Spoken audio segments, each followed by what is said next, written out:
கிருதயுகமென்றும் திரேதாயுகமென்றும் துவாபரயுகமென்றும் மூன்று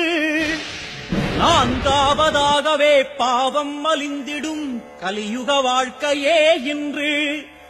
அறிவியல் நாத்திகம் பாவிகள் ராஜ்யம் முறையின்றி வளருதையா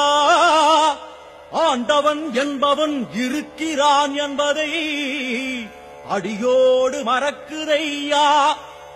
கலியுகம் முடிந்திடும் காலம் நெருங்குது கட்டாயம் கல்கி தோன்றும்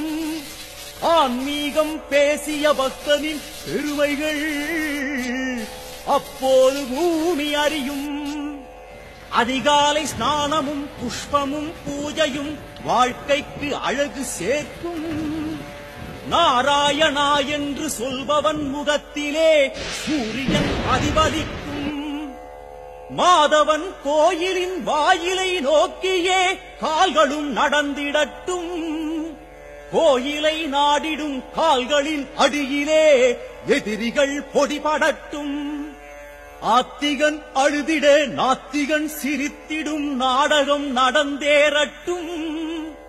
நாடகம் இறுதியில் நாத்திகன் கதறிடும் காட்சியில் முடிந்து போகும் சோதனை என்பதை தளராது தாங்கினால் தான் உந்தன் வாழ்க்கை உயரும்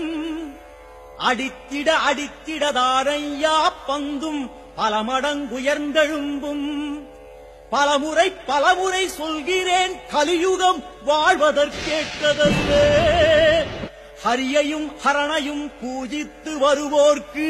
முடியாததொன்றுமல்ல முட்டிடத்தான் அந்த தாய் பசு கன்றுக்கு பால் கொடுக்கும் நாரணன் பதமலர் முட்டிக் கதறினால் கேட்பது உடன் கிடைக்கும் நாரணன் பதமலர் முட்டிக் கதறினால் கேட்பது உடன் கிடைக்கும் நாரணன் பதமலர் முட்டிக் கதறினால் கேட்பது உடன் கிடைக்கும்